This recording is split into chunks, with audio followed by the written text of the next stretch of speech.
Welcome to Insights. I'm Adam Rivers. And I'm Sarah Collins. In this episode, we'll reflect carefully on the Qur'an verse by verse, focusing on wording, context, and coherence.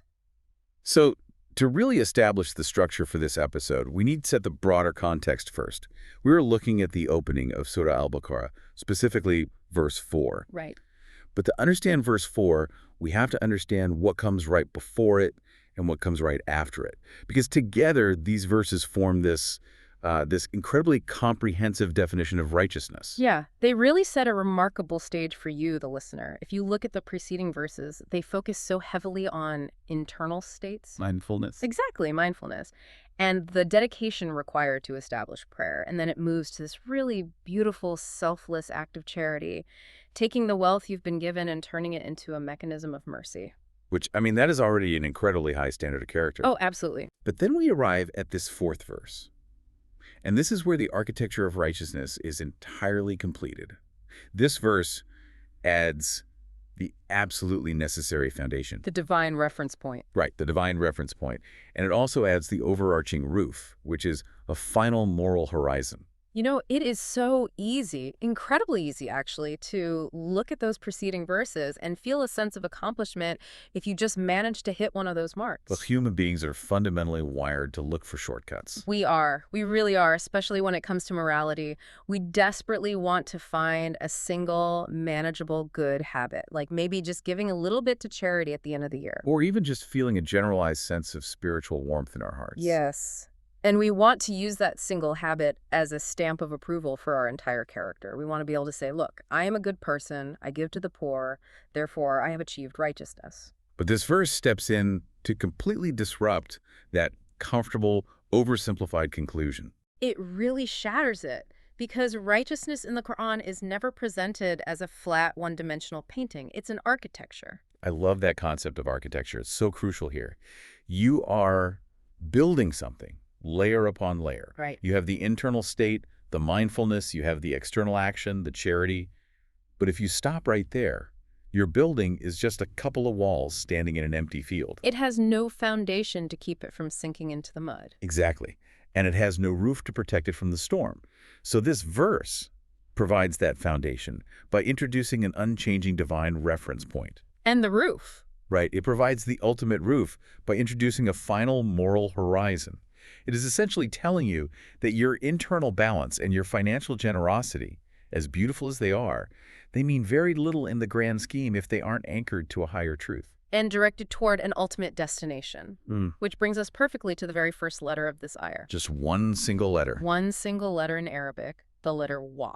Which translates as the conjunction and. Right. It seems like such a minor grammatical detail, you know? Yeah. But the philosophical weight it carries is absolutely immense. It really is. That one single connector proves that righteousness is a complex, layered reality.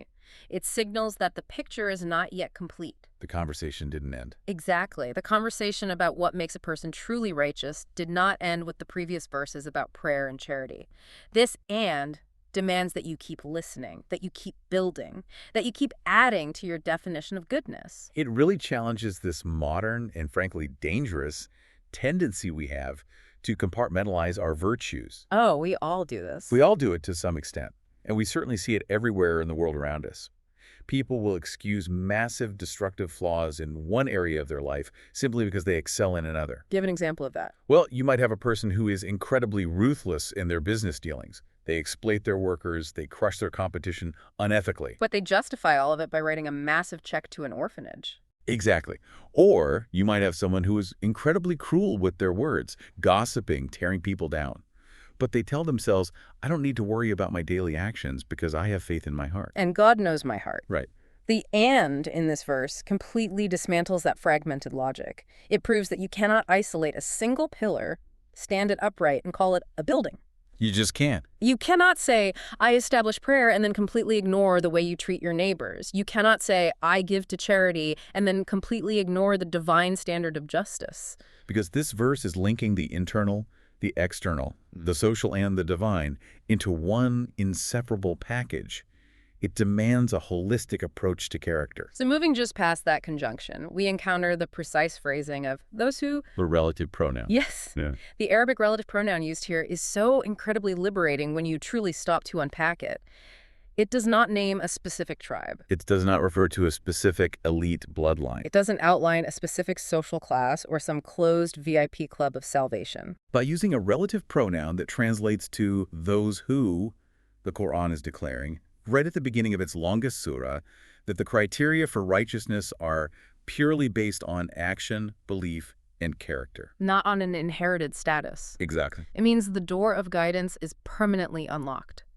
Anyone from any cultural background, born in any era of human history, can walk through that door if they choose to embody these qualities. That destroys a very specific kind of spiritual laziness that has plagued humanity for millennia. It is incredibly tempting to lean on an identity label, isn't it? Oh, people love it. People love to say, I am part of this group, I hold this religious title, I was born into this specific family, therefore I am inherently on the right side of history, or the right side of truth. They use these labels as a shield against the hard work of self-reflection. They use the label to validate their life rather than using their life to validate the label. But those who implies an active, relentless pursuit. It demands that you constantly measure yourself against the standard. It asks a very uncomfortable question to you, the listener. Are you using your cultural or religious identity as a comfortable armchair to sleep in? Or are you actually allowing the revelation to judge your daily actions? Are you treating the Qur'an as a beautiful, dusty antique that you keep on a high shelf because it belongs to your heritage? Or are you treating it as an active, exposing mirror? When you rely on a static label, you're essentially trying to make the revelation conform to you. You're saying, I hold the title, so whatever I do must be acceptable. Right. But when you strive to be among those who, you are constantly, daily conforming yourself to the revelation. It shifts the entire concept of guidance from being a noun, A possession you inherited from your parents. to being a verb, an action you must constantly perform. And that idea of guidance as a verb transitions us perfectly into the profound use of the present tense in the word believe. This is so important. The verse does not say those who believed in the past tense. It doesn't frame faith like a contract you signed 10 years ago, had notarized, and then filed away in a drawer somewhere, never to be looked at again. No, it uses the continuous present tense. They believe. It is a dynamic, ongoing, constantly renewing process. The grammar here is so deeply, beautifully aligned with human psychology. Why is it necessary for belief to be a continuous present action? Because human beings are not static creatures living in a hermetically sealed vacuum. We are constantly battered by the environment around us. That's constantly leaking energy, leaking focus, leaking faith. Think about a typical Tuesday in the modern world. You wake up, and before you even get out of bed, you might be hit by a wave of financial anxiety about a bill you have to pay. That is a wave of fear crashing into you. Then you scroll through your phone, and you are bombarded with curated, filtered images of the perfect lives of others. And you feel a sharp pang of envy and a desperate desire for more. That's a wave of greed. And you walk into your workplace or your school, and you feel the intense, suffocating need to conform to the opinions of your peers, even if those opinions conflict with your core values. And that is the wave of social pressure. These waves literally never stop. From the moment you wake up to the moment you go to sleep, the world is trying to erode your principles. If your faith is just a memory from the past, a certificate of belief hanging on the wall of your mind, it will offer absolutely zero protection against the very real, very present waves crashing into you today. A past tense belief cannot fight a present tense fear. Exactly. Faith has to be actively renewed morning and evening, because if it isn't, it begins to erode. And here is the terrifying part about human nature. Human nature completely abhors a vacuum. It does. If that internal space, the center of your heart meant for a higher belief, is left empty, it doesn't just sit there peacefully empty. It gets colonized. It gets invaded. If you are not actively renewing your belief in a higher purpose, you will inevitably, without even realizing it, start worshiping something lower. You'll start worshiping your own ego, slowly convincing yourself that your desires are the absolute center of the universe. Or you'll start worshiping money, viewing every human interaction as a cold transaction, every relationship as a networking opportunity. Or you become hopelessly enslaved to the opinions of others, constantly performing for an audience, terrified of being canceled or disliked. So the present tense of believe is not just a grammatical choice. It's a vital survival mechanism against these daily spiritual threats. Which brings us to a phrase that acts as a massive roadblock for the human ego in what has been revealed. I want to spend significant time analyzing that single crucial word here, the word what. Yeah, the verse doesn't say they believe in some of the verses. It doesn't say they believe in the comforting parts of the book. It says they believe in what has been revealed, encompassing the absolute entirety of the guidance. That word prevents us from playing a game we all love to play, the game of cherry picking. This is the ultimate test of sincerity.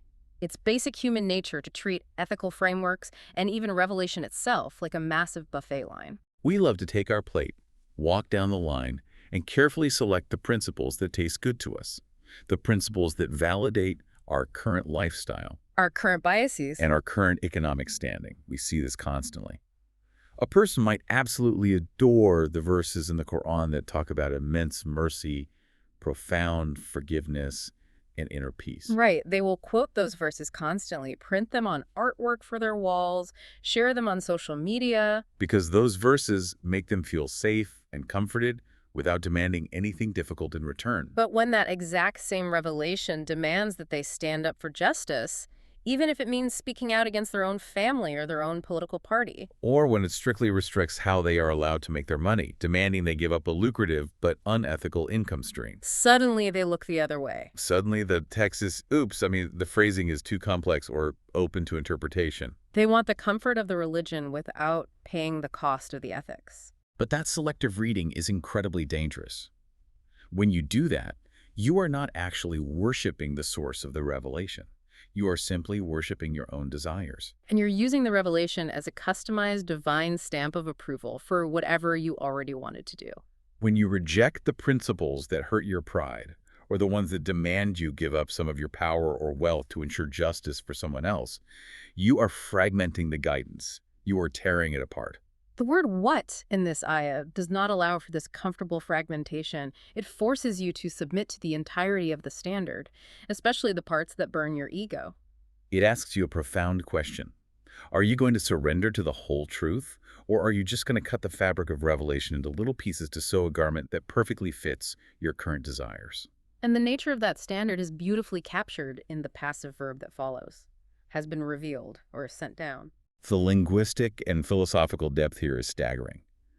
By saying, what has been sent down, instead of constantly naming the sender in every single sentence, the phrasing shifts your entire intellectual focus to the event of the descent itself. It paints a vivid picture of something coming from a higher, transcendent elevation down to our earthly level. And this is not just poetic, spatial imagery about the sky. It is a profound philosophical statement about the fundamental origin of morality. Because if a moral code originates purely from within human society, If it's generated horizontally from human to human consensus, it is always inevitably going to be tainted by human flaws. if we rely purely on human consensus to decide what is right and wrong, we run into a terrifying historical reality. Human consensus is almost always dictated by whoever holds the most power. Throughout the entirety of human history, the dominant class, the wealthiest group, or the strongest military empire gets to write the moral rulebook. They define the word justice in a way that conveniently protects their wealth. They define progress in a way that serves their imperial interests. When ethics are born from a societal power struggle, the standard is always shifting, and it almost always favors the strong over the weak. Slavery was once a matter of human consensus. Segregation was a matter of human consensus. If morality is just what the majority agrees upon, then the minority, the weak, and the oppressed have absolutely no higher court of appeal. They are trapped in a system rigged by the powerful. But when the standard is sent down, it means it originates from completely outside that corruptible human ecosystem. It comes from a realm above the political lobbying, above the corporate interests. Above the tribal biases and the nationalistic pride. Because it comes from a higher place, it provides an immutable, unchangeable anchor. This is exactly why true, divinely revealed ethics are so deeply unsettling to tyrants and corrupt systems. You cannot bribe a standard that was sent down from above. You cannot threaten it with a standing army. You cannot manipulate it with a clever PR campaign. And you cannot alter it to serve your political agenda. It stands as an objective, unyielding witness against human bias, judging the billionaire and the beggar with the exact same flawless metric. There's also an incredibly powerful connection here that we cannot overlook. We need to look at the parallel between the sending down of guidance in this verse and the sending down of sustenance mentioned in the surrounding verses. Just one verse prior, we read about how the righteous spends beneed from what has been provided to them. The physical sustenance, the wealth, the resources that have been granted to them. And now in this verse, we are talking about the spiritual guidance that has been sent down to them. The Qur'an is drawing a flawless parallel between the provision for the body and the provision for the soul. Both are ultimately gifts. And realizing that both are gifts is the ultimate definitive cure for human arrogance. Think about a person who becomes incredibly wealthy. The arrogant mindset, the mindset of pure ego says, I built this entirely on my own. I am a self-made genius. My brilliant intelligence and my grinding hard work created this wealth from absolutely nothing. But a person with deep humility realizes the absurdity of that claim. They realize that while they may have worked incredibly hard, they did not create the global economy. They didn't invent their own physical health or their cognitive abilities. They did not align the countless invisible cosmic variables that placed a lucrative opportunity perfectly in their path at the exact right moment in history. They recognized their wealth, their sustenance, as a provision that was facilitated for them.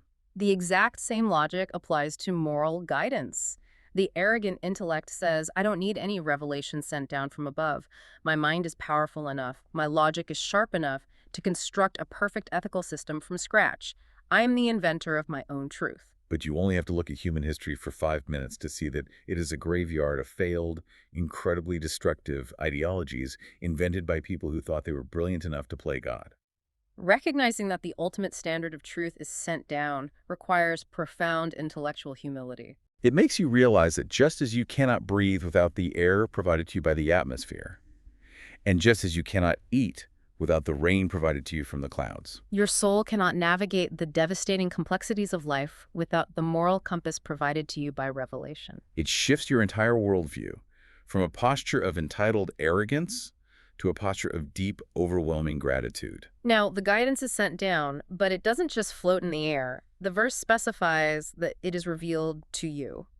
This phrase refers to the human intermediary, the messenger of the revelation. And here we must balance the explanation carefully, because humanity has historically failed to maintain this balance, violently swinging between two extremes. On one extreme, people have a deeply ingrained psychological tendency to take the human messengers who bring divine guidance and slowly, over generations, elevate them out of their humanity. They turn them into demigods or divine beings themselves. The followers become so enamored with the beauty and character of the carrier that they cross the fundamental line of monotheism. They begin worshiping the human messenger instead of the creator who sent the message. They blur the line between the sender and the mail carrier. And then you have the completely opposite, equally destructive extreme. You have people who look at the human messenger and they are struck by his profound normalcy. They say, wait, he eats food, he walks in the market, he gets tired, he feels sorrow, he bleeds when he is struck. If he is just a frail human being exactly like I am, then this message he is speaking can't possibly be divine. They completely dismiss the profound, earth-shattering reality of the revelation simply because the vessel carrying it looks ordinary. The phrase "to you" beautifully and perfectly corrects both of these extremes. It establishes that the messenger is undeniably, fundamentally human, but it also proves that this humanity is not a flaw or a glitch in the system. It's a profound, calculated mercy. We as limited human beings cannot comprehend the pure, unmediated, infinite reality of the divine. If the message was delivered by an angel of light who never felt hunger or pain, we would say, well, it's easy for an angel to be perfectly patient. It's easy for an angel to be perfectly just. But I am a human with a stomach and a temper. I can't live up to this. We need a bridge. We need the guidance to be modeled by someone who experiences human fatigue, human sadness, human betrayal, and human conflict. When a human messenger shows us how to be patient during the devastating loss of a child, or how to be perfectly just when holding power over a bitter enemy, it proves beyond a shadow of a doubt that the guidance is actually livable. It translates the abstract, lofty ideals of the heavens into the practical, gritty, daily realities of the earth. We respect the carrier immensely, more than anyone else, for bearing the crushing weight of that message. But we reserve our worship entirely and exclusively for the source of the message. This brings us to a phrase that completely expands the historical scope of this ayah, and what was revealed before you. This is, without exaggeration, one of the most breathtaking and revolutionary concepts in this surah. We need to explore how this specific phrase cures a dangerous human disease that the writer C.S. Lewis famously called chronological snobbery. Chronological snobbery, it's the incredibly arrogant default setting of almost every civilization, every empire, and every modern generation. We all have this deeply rooted desire to believe that history essentially started with us, or at least that it peaked with us. We think that before our arrival on the scene, before our specific group found the truth or achieved our current level of technological advancement, the entire world was just stumbling around in absolute meaningless darkness. We love to position ourselves at the absolute undisputed center of the human story. We look back at ancient civilizations and view them merely as primitive dust, completely devoid of any real light or truth. But this verse violently shatters that ego. It commands the believer to look backward and acknowledge that the sending down of divine guidance is not a new phenomenon. It didn't start with you. It didn't start with your generation. And it didn't start with your specific cultural group.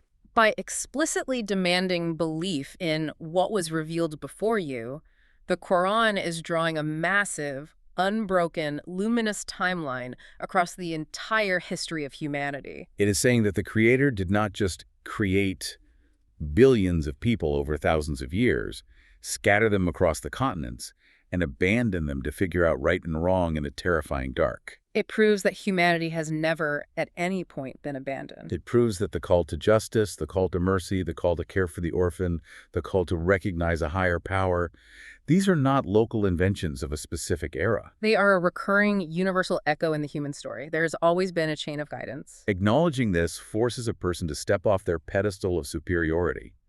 You realize you are not the starting point of truth. You are simply the newest link in a very long, very ancient, very noble chain. It fundamentally changes how you view the past, and more importantly, how you view the rest of humanity in the present. If you truly internalize the phrase, "what was revealed before you," it becomes absolutely impossible to weaponize religion as an ethnic or tribal monopoly. This is so crucial because throughout history, one of the most destructive forces on earth has been the belief that God only speaks to our tribe.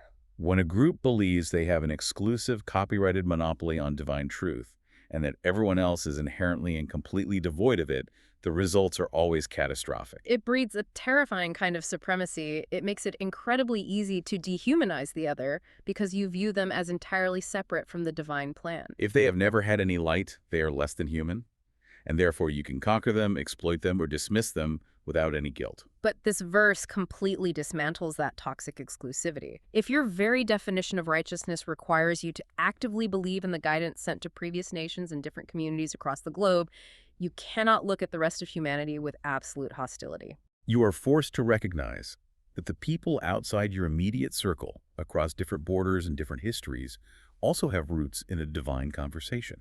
It completely shifts your posture toward the world.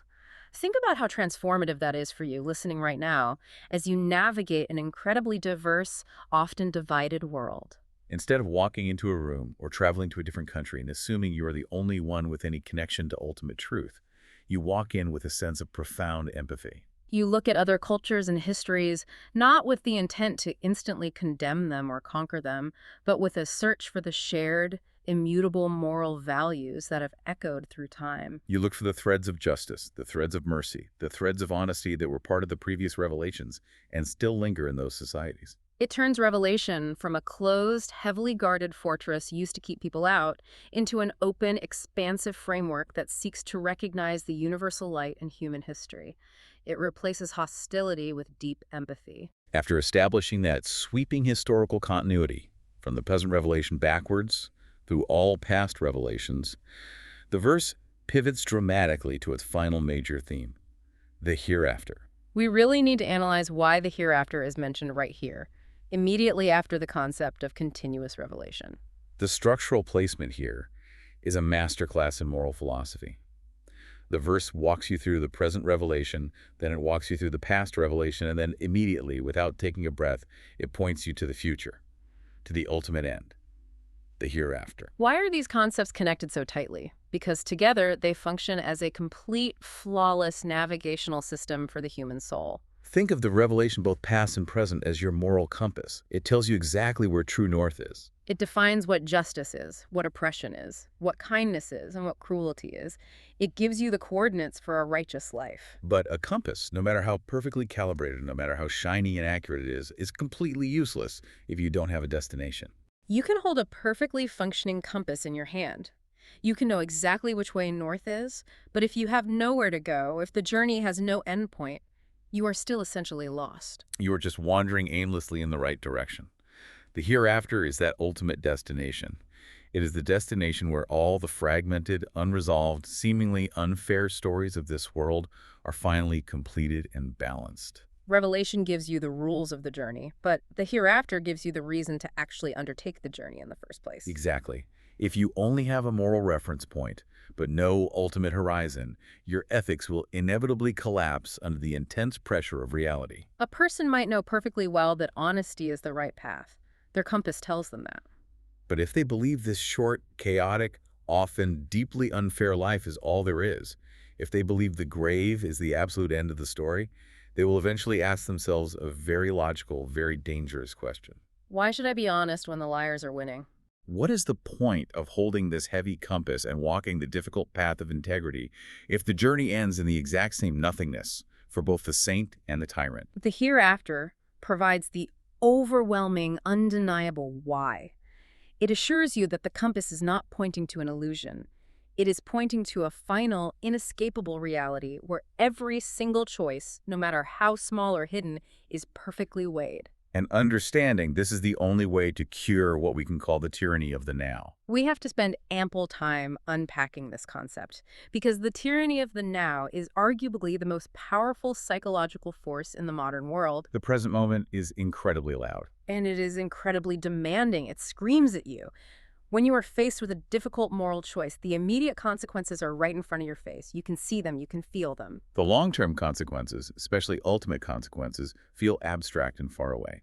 This creates an intense, often unbearable psychological pressure that drives almost all of our moral failures. Let's ground this in reality with some practical examples. Imagine you are running a business. You have poured your life into it, but the economy shifts, and you are facing imminent bankruptcy.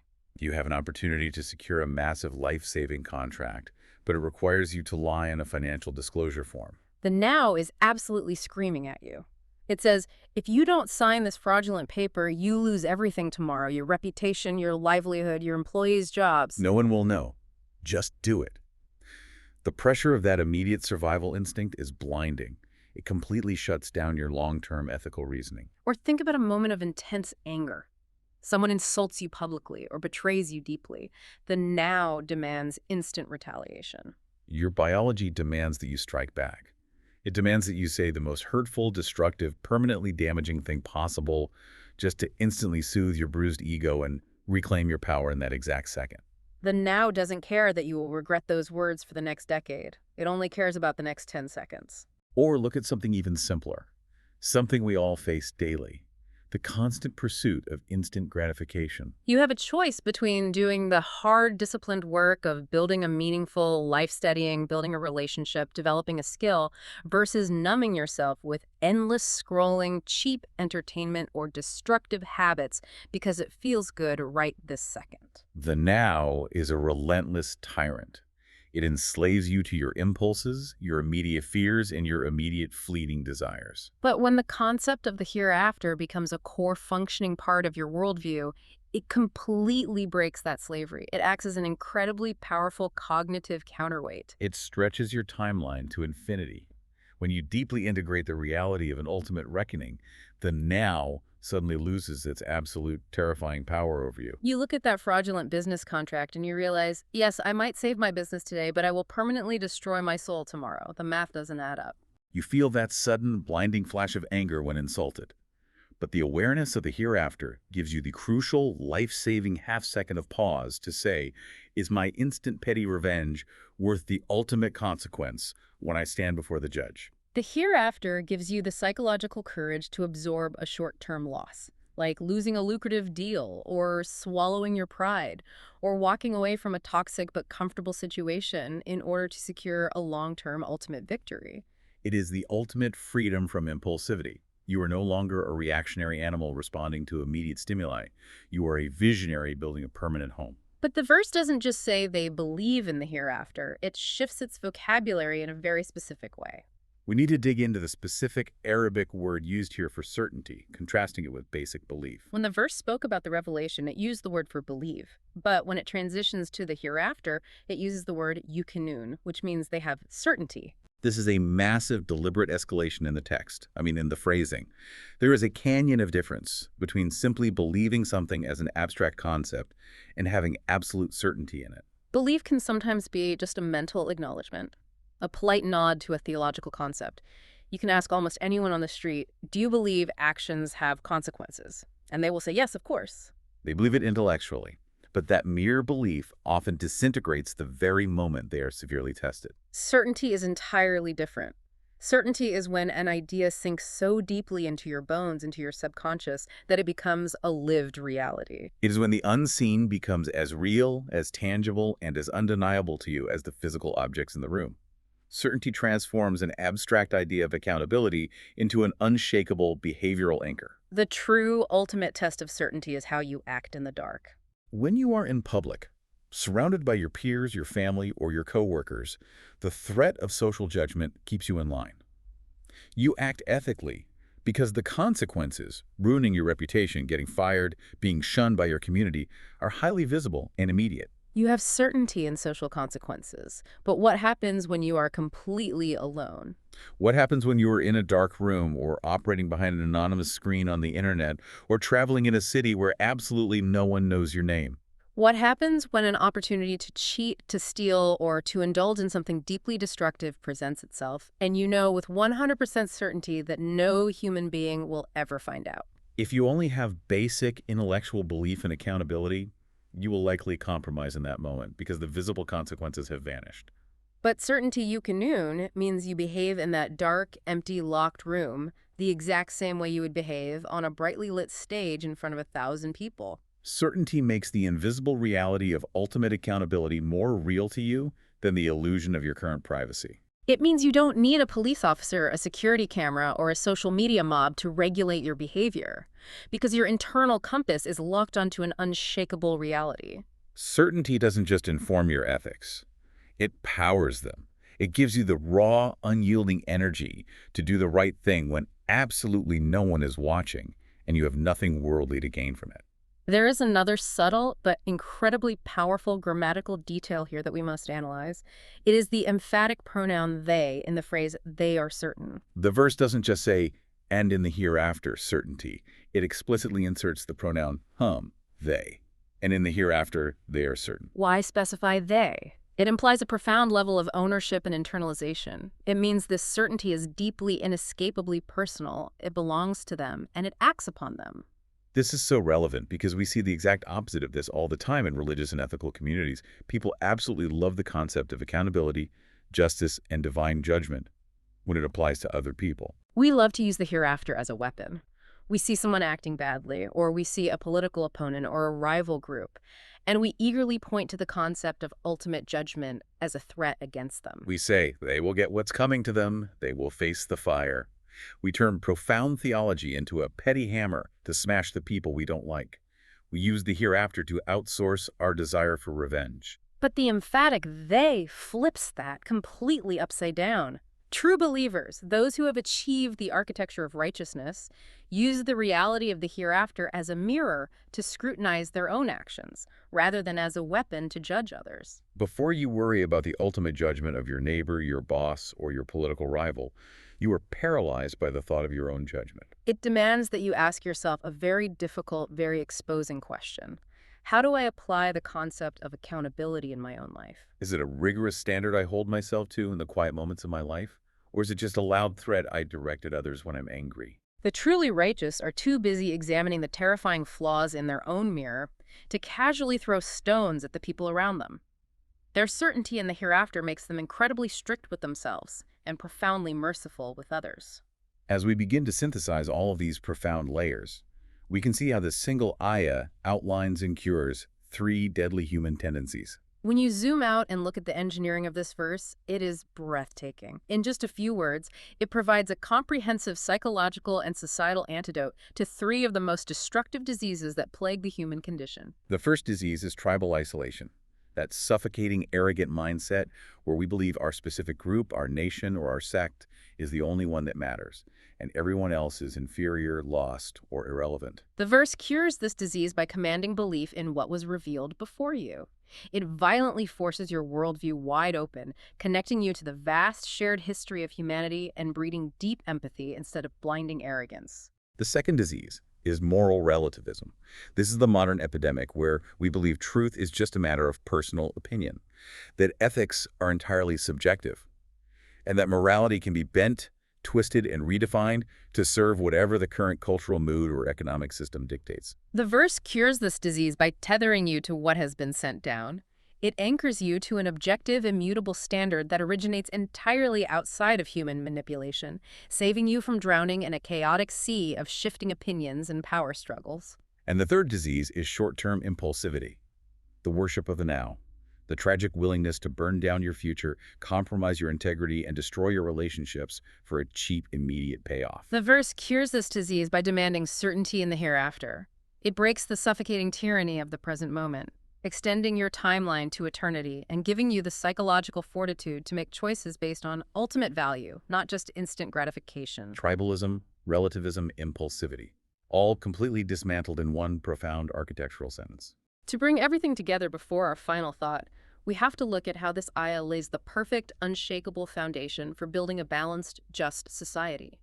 While these principles deeply transform the individual heart, their impact on a macro, societal level is exactly what determines whether a civilization flourishes or collapses in on itself. Imagine a society that completely cuts itself off from the past, a society that rejects the concept of what came before, believing it has outgrown history. That society inevitably becomes aggressively tribal and dangerously arrogant.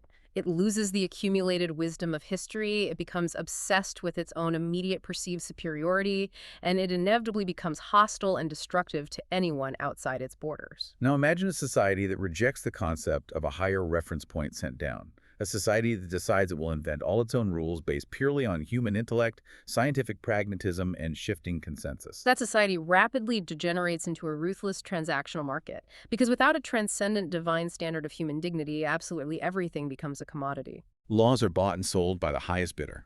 Morality becomes whatever the most powerful corporation or the loudest social media mob decides it is on any given Tuesday. Justice becomes a luxury that only the rich can afford. And finally, imagine a society that completely abandons any sense of ultimate accountability, a society with zero certainty in a hereafter. That society becomes a terrifying landscape of vicious, unchecked competition. If everyone truly believes this short, brutal life is the absolute end of existence, then the only logical conclusion is to grab as much power, wealth, and pleasure as possible by any means necessary before the clock runs out. Why be honest if cheating gets you ahead and there's no final judge to balance the scales?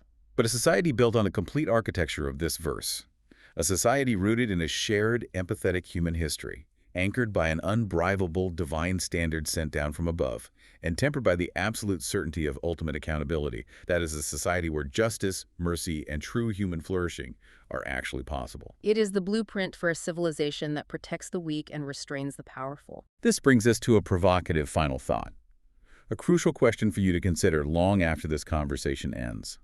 We live in an era where societal norms are shifting faster than at any other point in human history.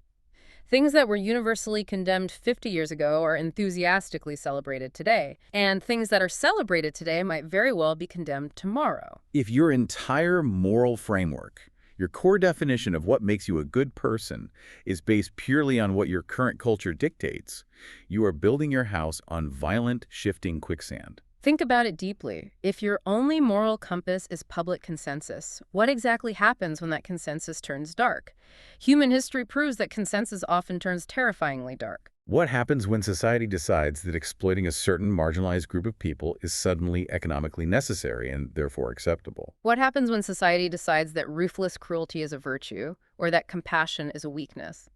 If you have no anchor outside of the human system, you will simply drift along with the tide, even if that tide is pulling you towards something deeply horrific. That is exactly why The layered architecture of this verse is so critical for your survival.